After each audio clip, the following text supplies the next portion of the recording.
Executives of GBC's divisional and senior management staff unions have outlined a roadmap towards an industrial action. The unions say this stems from the refusal of the Fair Wages and Salaries Commission to dialogue with them on the allowances which have unilaterally been removed from the May 2023 pay slips of workers of GBC. The divisional union chair, Mr. Samnat Kevo, announced the roadmap to the laying down of tools in Accra. In the past 2 weeks, there's been a back and forth between staff of the Ghana Broadcasting Corporation and the Fair Wages and Salaries Commission over what the commission terms an earned payment of some allowances to some staff of GBC. The commission says this came up during its national payroll monitoring exercise.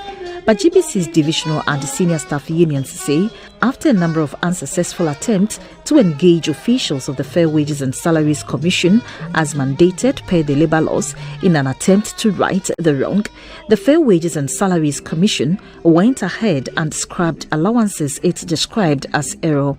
These took effect from May 2023 salaries. Currently, all the allowances that cushioned staff of GBC to make ends meet, especially with the current economic situation, have been removed. According to the unions, between 600 and 800 Ghana cedis has been deducted from the May salaries of some 120 senior staff. As a follow-up action, the divisional and senior staff unions on Friday morning declared what is being described as a roadmap towards an indefinite strike action, effective from today, Friday, June 2, 2023. We have been patient with government on the low levels of salaries drawn by staff after placing GBC on the single spine salary structure. We have executed and continue to execute our duties nonetheless. This is certainly not the time to rip us of what is due us. If government cannot improve our condition of work and living condition, we must not make our already deplorable situation worse off as enshrined in labor law.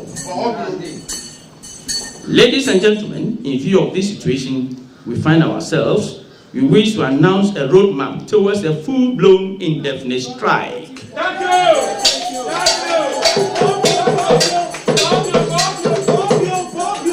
To begin with, from today, Friday, 2nd June 2023, all staff will come to work either in red attire or wear red bands for 1 week.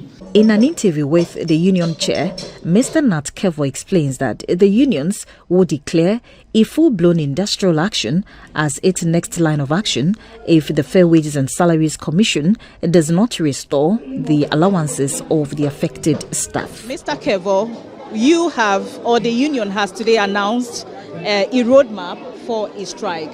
What's the difference between that and then indefinite strike?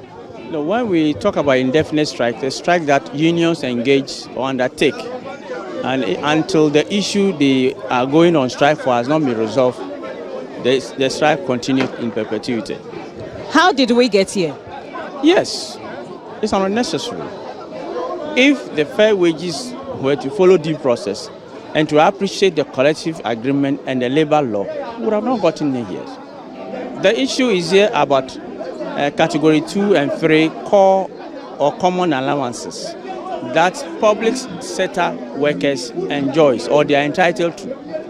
Within that, each and every public worker union also have their collective agreement or their condition of service.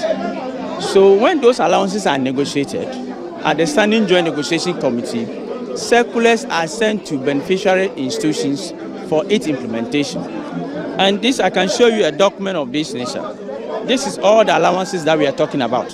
Have been negotiated 26 August 2019 with effective payment 1st January 2020 and signed by Honorable Abna Ose Asari, MP and Deputy Minister for Finance. So this is what GBC is withdrawing those, because GBC is not a civil service. GBC is also a public service sector organization. So we are entitled to those allowances.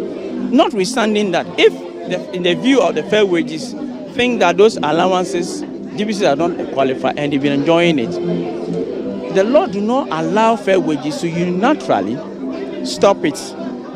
All what they need to do, come back to the negotiation table and table the issue before the party that has signed the collective agreement. And then you have your issue, they also have their issue. Then it will be addressed there.